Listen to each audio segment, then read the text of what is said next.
podcast. Il y a quelques années, j'ai risqué ma vie à refuser de la donner. Alors, j'ai décidé d'ajouter ma voix à toutes celles qui, comme moi, ont enfreint la loi au nom de la liberté de choix.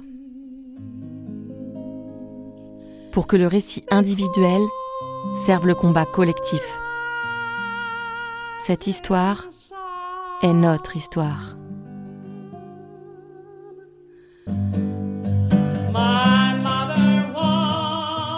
Elles sont 300 000 chaque année.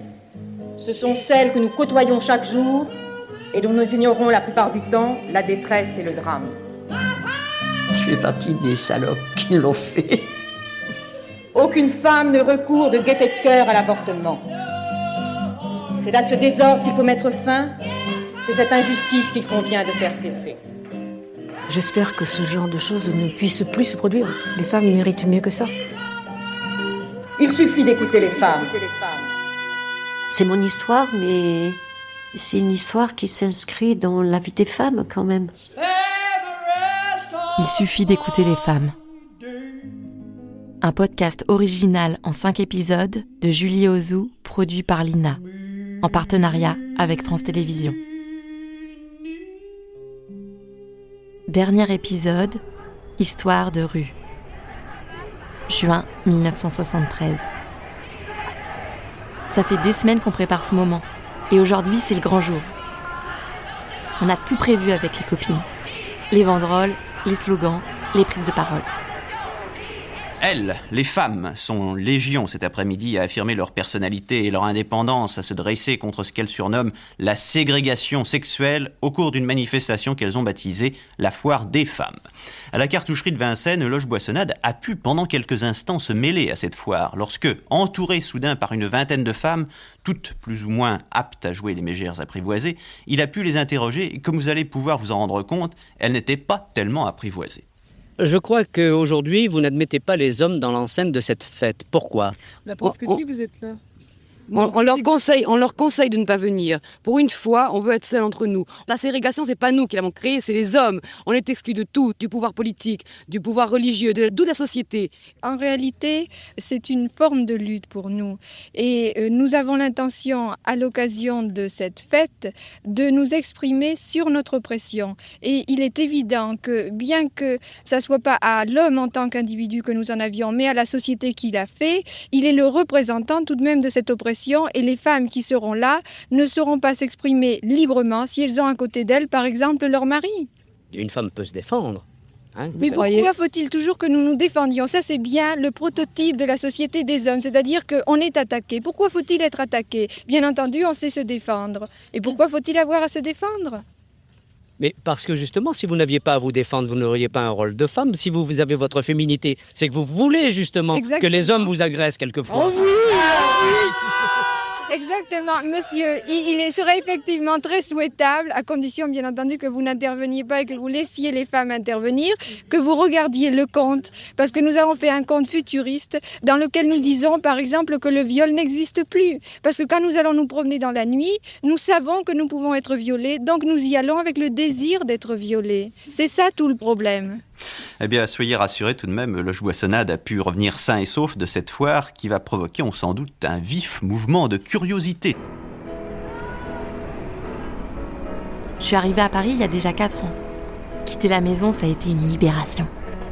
Dans ce quartier où l'on ne vit que la nuit, il y a comme avant, dans le temps, autant de vie, de lumière et de bruit, on y venait souvent.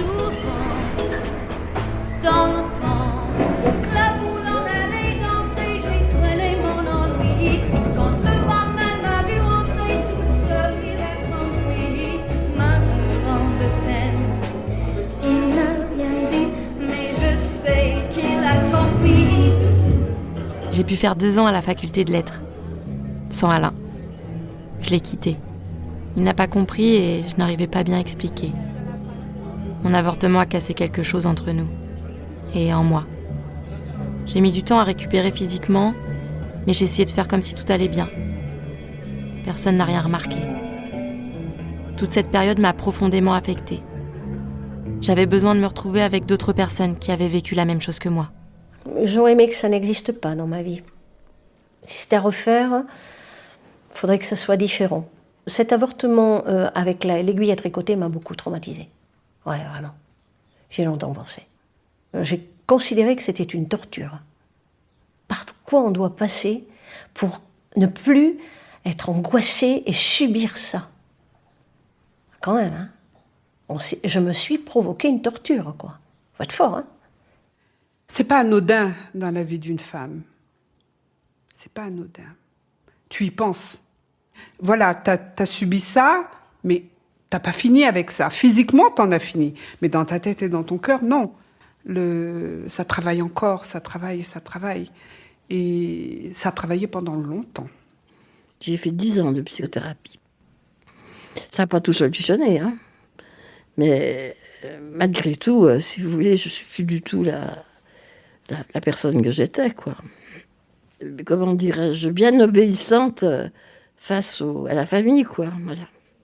Face à l'époque, finalement, je ne suis pas la seule. Face à l'époque, c'est une époque détestable au niveau des femmes. Et donc moi, mon avortement, bon, voilà, ça s'est passé, mais je m'en suis bien sortie, quoi, en fait. Je m'en suis bien tirée. J'ai eu de la chance. J'ai eu de la chance de trouver la personne qui le fasse, l'accord de mon compagnon à l'époque, et que ça se passe bien. J'ai eu de la chance, voilà. Ça m'a jamais dérangée, alors jamais. J'avais décidé de ne pas avoir d'enfant. Ça ne m'a... Alors là, même si je suis catho, hein, moi, les curés, moi j'ai fait ma religion toute seule. Hein. Moi, ça ne m'a pas dérangée. Pas du tout. Et puis, même encore, hein, ça ne me dérange pas. Hein. Pas du tout. Hein. Et donc, j'ai vécu dans un milieu qui était décomplexé. J'avais pas honte de ce que je faisais, je m'en foutais pas mal. Hein. Et puis, l'opinion des autres, je n'avais rien à faire. Hein. Ça m'a donné une force incroyable, tout en accentuant ma colère. Mais je savais pas trop quoi faire. Et puis, j'ai entendu parler de groupes de femmes du MLF à l'université. C'était tout nouveau. Je suis allée aux réunions, ça m'intimidait complètement. Elles parlaient tellement bien. Je me sentais pas du tout à ma place. Mais j'y ai rencontré Josiane et Annick, qui m'ont beaucoup soutenue, et qui aujourd'hui sont de vraies amies. Et puis, il y a eu le manifeste des 343, publié dans le Nouvel Observateur avec toutes ces femmes qui ont signé. Je déclare que je suis l'une d'elles. Je déclare avoir avorté. De même que nous réclamons le libre accès aux moyens anticonceptionnels, nous réclamons l'avortement libre. Même des vedettes ont signé, comme Brigitte Fontaine et Jeanne Moreau que j'aime tant. C'était important parce que les gens qui signaient cette pétition s'exposaient à des poursuites judiciaires et à l'emprisonnement. Alors il est plus facile de mettre en prison une femme pas connue qui vit dans un HLM que des femmes célèbres, soit parce qu'elles sont actrices ou écrivains ou biologistes ou médecins. Charlie Hebdo a fait une couverture juste après. Qui a engrossé les 343 salopes? Oh, c'est dommage, j'étais à Pigalle, j'aurais bien voulu signer, moi. Et oui, parce que moi, je suis une salope aussi. C'est comme ça qu'ils les ont appelées. Oui, c'est ça. Moi aussi. Bah oui, elles ont eu raison. Là, j'ai compris qu'on n'était pas seuls. Au contraire, on était des centaines. Je sais pas pourquoi, ça m'a donné confiance.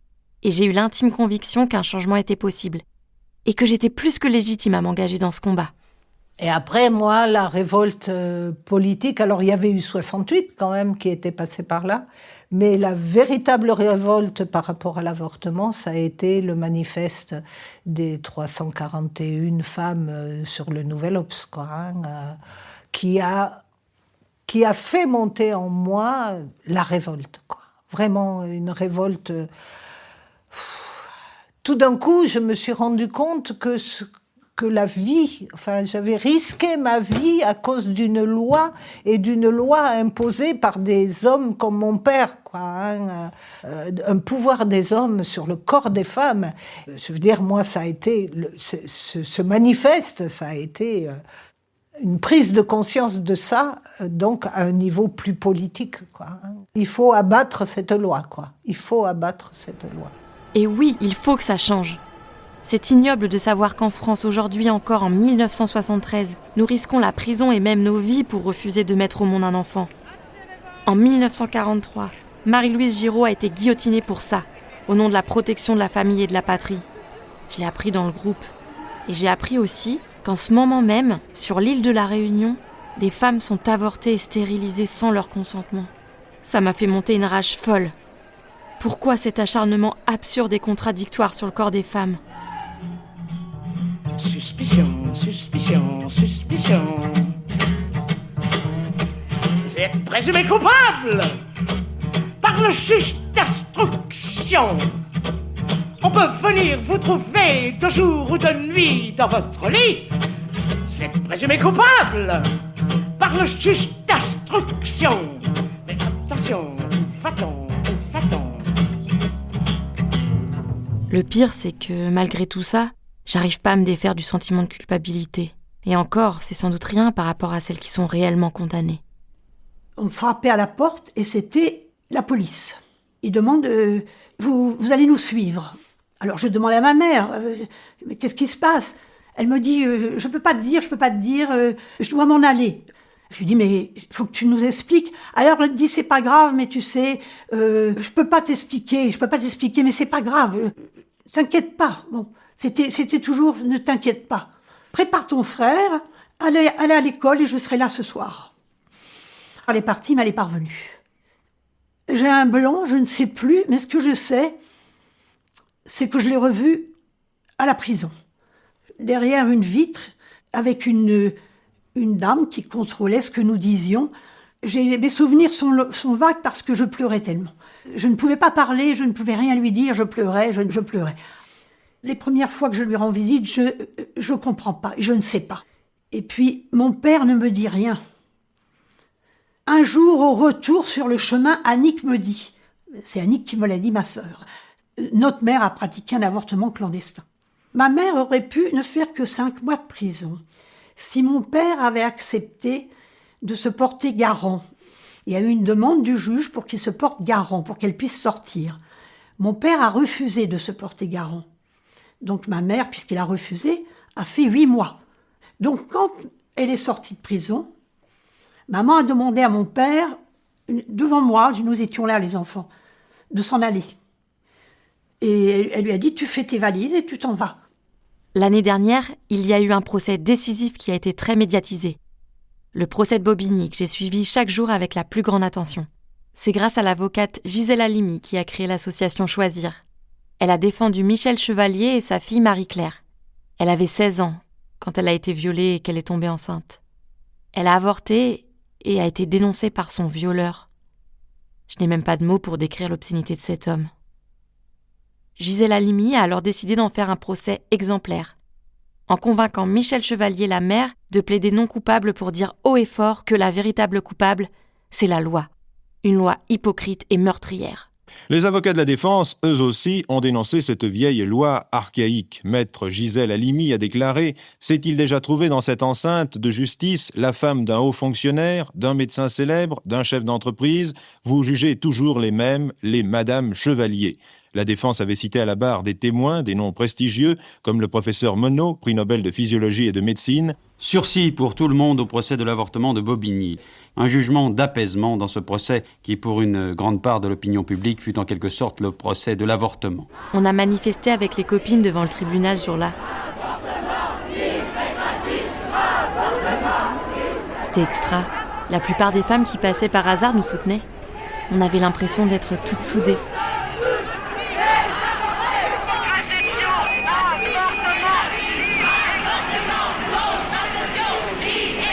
Pardon madame, excusez-moi.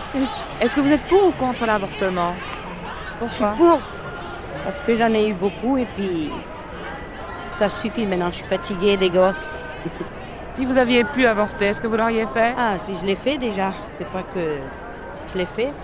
Est-ce que vous n'avez fait plusieurs fois et je suis bien contente, parce que trop de gosses comme ça, c'est pas... Combien d'enfants avez-vous ? Maintenant j'en ai 5, mais j'en avais eu 8. Mais est-ce que vous ne pensez pas que vous avez risqué votre vie en avortant dans de mauvaises conditions ? Oh, quand on est dans ces moments-là, on pense pas à rien. On est content d'être soulagé, mais il y en a que ça plaît pas. Par exemple, mon voisin, il a 10 gosses, il est bien content. N'importe comment ça se fait. Alors, tant qu'à faire, le faire légalement que de le faire en cachette. On castre les hommes, c'est beaucoup mieux. Vous êtes pour la castration? Exactement, madame. Pour la castration. Oui, parfaitement. Vous êtes pour l'avortement? Oui, certainement. Pourquoi, madame? Parce qu'on est déjà bien assez de monde sur la Terre. Alors, mettre des petits-enfants malheureux au monde, il vaut mieux les laisser où ils sont. Vous ne pensez pas qu'il vaudrait mieux diffuser la contraception? Ah, ça, l'un n'empêche pas l'autre. Et cette année, tout s'est accéléré. En février, il y a eu un nouveau manifeste, toujours dans le Nouvel Obs, qui a été déterminant.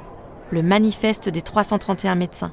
330 médecins français mettent leur signature au bas d'une pétition en faveur de la liberté de l'avortement. Et ils reconnaissent avoir pratiqué des avortements ou aidé à ce qu'ils soient réalisés.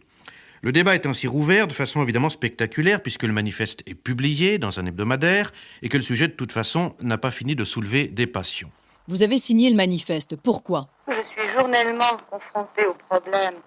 Je connais les conséquences dramatiques et je pense que celles qui supportent justement ces conséquences graves, ce sont les femmes qui n'ont pas les moyens financiers de se rendre à l'étranger où cela peut être pratiqué dans de bonnes conditions chirurgicales et sans aucun danger dans ces cas-là. La méthode que nous avons employée est très simple, très efficace, sûre, indolore et rapide. Et nous estimons que toutes les femmes doivent pouvoir en profiter. C'est eux et des femmes du GIS, le groupe d'information santé entre autres, qui viennent de créer le MLAC, le mouvement pour la liberté de l'avortement et de la contraception. Avec Josiane et Annick, on les a rejoints dès la 2e réunion. Les personnes avec qui je partageais la maison et les copains que j'avais à l'époque étaient un peu militants et étaient déjà aussi dans le MLAC. Voilà, moi, je n'étais pas du tout militante. Voilà, j'ai participé à ma façon au MLAC Campus. On organise des avortements clandestins. On essaie de trouver des personnes qui veulent bien nous prêter leur appartement. Je marche dans le couloir et je suis attrapée dans l'angle d'un couloir par 2 infirmières qui me disent « Voilà, on a admiré votre sang-froid, on voudrait vous demander quelque chose. On va vous aider à tout jamais. Grâce à nous, vous allez avoir ce qu'on appelle la pilule. » J'en avais entendu parler, la pilule. On commençait, il y avait des... Mais je vous rappelle quand même qu'à l'époque, c'était pas en vente libre vraiment comme ça. Hein.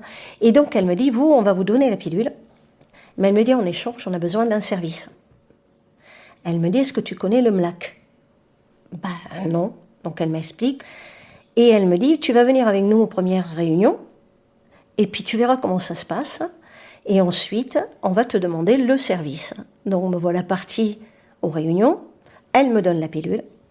Et j'assiste aux réunions où des femmes en détresse arrivent, enceintes de 5 mois, enceintes de 4 mois, enceintes de 3 mois, des filles qui sont de très belles familles, qui ne peuvent pas avouer ça dans leur grande famille où justement on devait être vierge jusqu'au mariage. Et j'assiste à toutes ces détresses où on doit dire, par exemple, demain nous pouvons pratiquer 20 avortements ou 25 avortements, il nous faut 25 noms. Elles sont 60, il faut choisir. Par exemple, les femmes de 5 mois enceintes, elles étaient évacuées immédiatement sur l'étranger, trop de risques. Et ensuite, toutes les jeunes de moins de 3 mois, on leur dit de patienter un petit peu, et elles prennent la tranche de 2 mois et demi, 4 mois. Et ils organisaient ces fameux avortements clandestins à domicile, où c'était très surveillé par la police. Là, il y avait un gros risque. Et après avoir assisté à 2 séances, elles viennent vers moi et elles me disent, voilà, maintenant, est-ce que tu peux nous rendre le service qu'on t'avait demandé ? Je dis, oui, de quoi il s'agit ? Elle me dit, je sais que tu as quelqu'un, il a un appartement. Et elle dit, voilà, on a besoin de l'appartement une journée pour faire l'avortement clandestin de toutes ces femmes. D'accord. Donc là, je ne suis au courant de rien. Je sais simplement quel jour ça va se passer, que l'équipe arrivera à telle heure, mais je ne sais pas qui viendra, comment ça va s'organiser, ni rien, parce que tout était secret, tout était codé, de façon à ce que si on était pris, on ne puisse pas parler. Parce qu'on savait les risques qu'on prenait. Hein. Moi, on a pris de gros risques, hein, là. J'avais 17 ans, 17 ans et demi, ça, je ne risquais pas en parler, même pas mes copines. Elles ne l'ont jamais su. Alors, dans le quartier, c'était se poser des questions, quand même. On sent bien que quand quelque chose est illégal, il y a une espèce de vent de voilà, attention, on est surveillé, il faut faire attention. Mais je n'ai pas l'impression d'avoir eu peur. C'est la nouvelle méthode Karman qui est appliquée. Une méthode par aspiration, facile, rapide et indolore. Moi, je m'occupe de l'accueil. D'ailleurs, il y en a certaines que ça énerve que ce soit beaucoup des médecins hommes qui pratiquent et les femmes qui assistent et accompagnent. C'est vrai que les rôles ne changent pas vraiment. Je me souviens, on était dans une grande maison à Pessac et le samedi après-midi, et on recevait beaucoup de monde. Et donc, comment ça s'est passé ce jour-là? Chaque fille qui arrivait avait obligation, en montant, de nous montrer, qu'elle avait un ticket ou quelqu'un qui allait s'occuper d'elle pour la ramener. 2, obligée de prendre ce cachet. Je crois que c'était pour la décontracter. Elles avaient interdiction de stationner devant la porte de l'immeuble où nous nous trouvions. Et elles devaient aller un petit peu plus loin, et elles ne montaient que 3 par 3 par l'escalier. Je les écoutais surtout. Parce que moi, je n'avais pas vraiment la connaissance de comment ça allait se passer. C'était d'autres personnes qui le faisaient. Je n'ai jamais vu un avortement au Mlac Campus, mais je recevais les personnes. Moi, je les écoutais. Je faisais le café, je discutais avec elles, je prenais certainement leur nom, leur prénom, leur numéro de téléphone, si elles en avaient, voilà. Mais je faisais de la convivialité. C'était plutôt mon rôle. Ils procédaient à l'aspiration, ils nettoient tout, et quand ils partent, je ne savais même pas ce qui s'est passé dans la journée. Quand je voyais la douceur avec laquelle c'était pratiqué, le professionnalisme avec lequel c'était fait, et cette envie, cet amour de protéger les gens, de leur rendre que du bon et du bien, oui, j'aurais bien aimé, moi. Et on fait plein d'autres actions. Par exemple, on essaie de faire tourner le film Histoire d'A.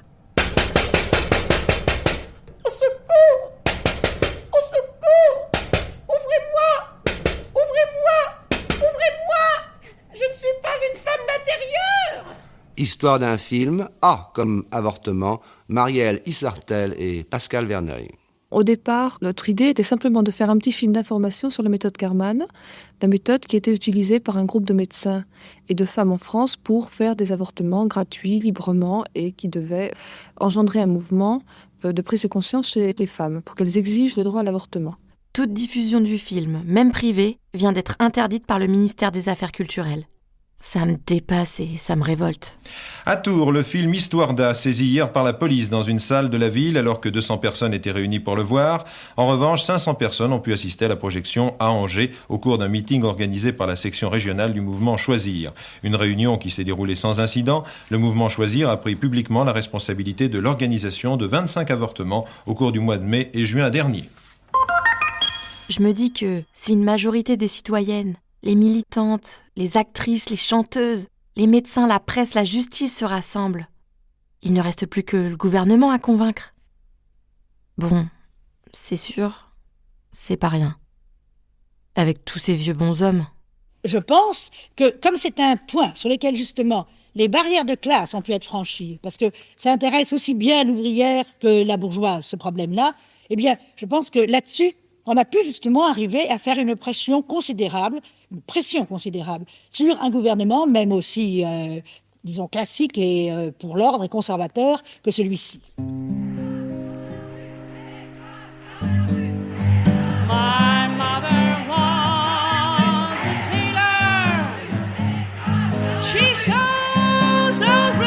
Les moments comme aujourd'hui nous donnent tellement de force et de joie. Ça se mélange à notre colère et notre rage.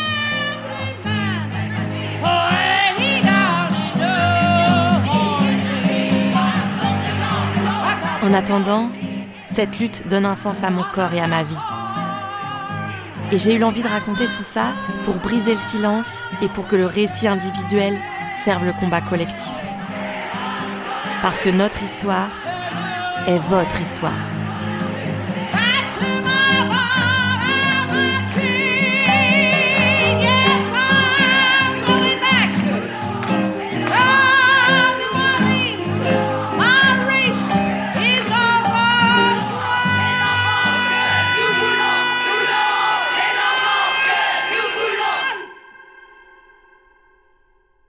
Épilogue. Je voudrais tout d'abord vous faire partager une conviction de femme. Je m'excuse de le faire devant cette assemblée presque exclusivement composée d'hommes. Actuellement, celles qui se trouvent dans cette situation de détresse, qui s'en préoccupe ? La loi les rejette non seulement Il y a dans tout le juste froid, 50 ans, la honte et la solitude, la loi Veil était promulguée mais aussi après dans la 25 heures de mémoire débats d'angoisse et poursuites. intenses. Parmi ceux qui combattent aujourd'hui une éventuelle modification de la loi répressive, combien sont-ils ceux qui se sont préoccupés d'aider ces femmes dans leur détresse ? Combien sont-ils ceux qui, au-delà de ce qu'ils jugent comme une faute, ont su manifester aux jeunes mères célibataires la compréhension et l'appui moral dont elles avaient un si grand besoin ? Je revois encore, si vous voulez, la tribune où Madame Veil s'est levée quand elle a été nommée. En 1975, Evelyne avait 38 ans. Et qu'il y a eu la loi pour l'avortement. J'ai pensé que c'était quand même une belle chose. Je me souviens bien des débats qu'il y a eu à ce moment-là. Denise avait 41 ans. Ah oui, mais avant c'était terrible pour les femmes dans ces années-là. On va être libre, plus libre. Moi, dis donc, j'étais contente. Je tire mon chapeau, cette dame. Annie avait 27 ans. Et pourtant, elle a été critiquée, au gouvernement. Je revois Simone Veil à l'Assemblée, qu'elle s'est fait traiter, mais quelle honte! Catherine avait 27 ans. Mais quelle honte d'entendre ça par ces hommes-là, ces nantis. Ah non, j'étais furax. Je l'ai fêté tellement j'étais... Et puis alors je l'ai beaucoup écouté à l'Assemblée. Jocelyne avait 26 ans. La façon dont elle expliquait aux hommes que c'était pas leur... Excusez-moi, mais ça c'est génial, que c'était pas leur problème. La loi a été votée par des hommes alors que ça ne concerne pas des hommes. Voilà, c'est ça. Mireille avait 16 ans. Je sais pas, je trouve ça étonnant que ce soit des hommes qui prennent la décision pour des femmes. Voilà. La femme a toujours une bonne raison. On n'avorte pas comme ça. Sassia avait 29 ans. Il y a une raison, quelle qu'elle soit. Et ça regarde la personne. Donc, la personne qui est enceinte et qui décide d'avorter, elle a toujours une bonne raison. On parle de femmes fortes, ce qui me fait rire parfois, parce qu'il y a une sélection en ce moment de femmes fortes. Huguette avait 35 ans. Toutes les femmes sont fortes à un moment de leur vie. Toutes, absolument toutes. Toutes. J'en ai pas connu une seule qui n'ait pas eu besoin de cette force. On sentait que c'était une ferveur de femmes. Yves-Lise avait 18 ans. Puis quand on voyait Madame Veil, le jour où on la voyait pleurer à la tribune, waouh, je me disais, elle a galéré cette femme. Pour qui ? Pour nous ? Pour cette liberté ? Ouais, on sautait partout. C'est un peu comme les gens qui avaient le mur de Berlin quand il s'est écroulé, quoi. Ça nous a fait ça. Myriam avait 21 ans. On vous enlève un poids, on vous enlève un passé, on vous enlève tous les freins. Ça a donné un sens à mon avortement. Anne avait 23 ans. Ça a donné un sens, c'est-à-dire que j'avais pas fait quelque chose d'horrible, finalement. J'étais maître de moi.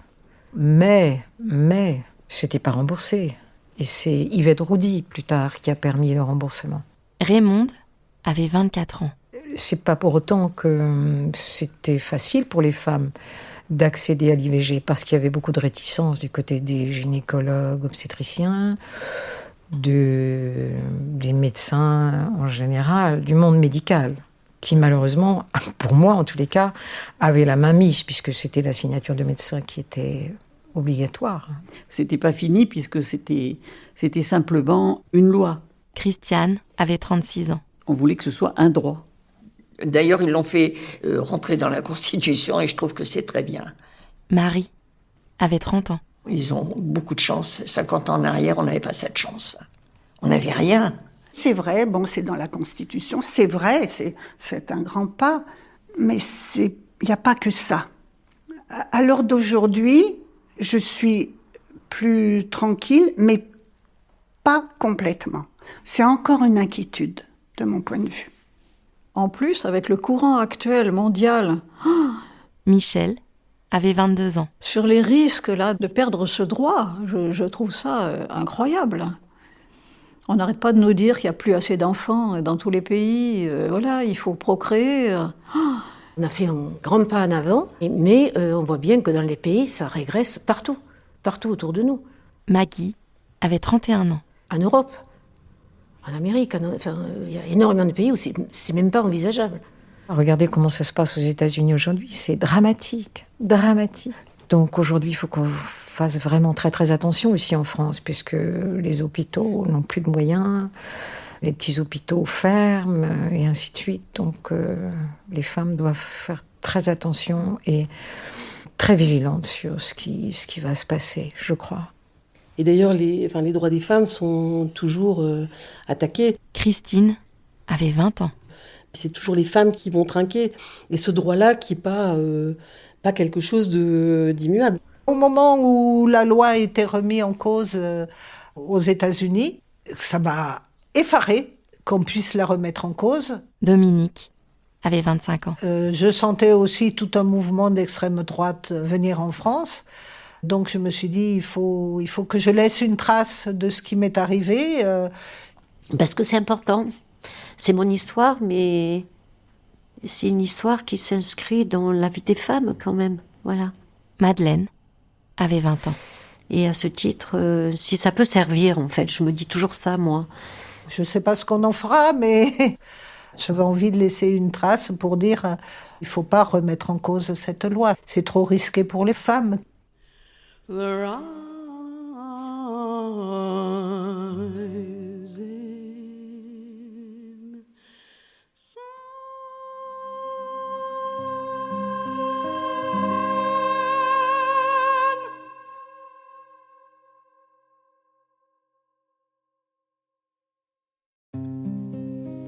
Il suffit d'écouter Les Femmes, un podcast original de Julie Ozou, produit par l'INA, en partenariat avec France Télévisions. Réalisation Guillaume Solignat, mixage Guillaume Solignat, Grégory Chopard, documentaliste Elsa Duhail, Madeleine Orva, direction de production Claire Mainfroy, assistante de production Anaëlle Mekiès, chef de projet Laetitia Fourmont, responsable éditorial Zoé Macheret, un podcast INA.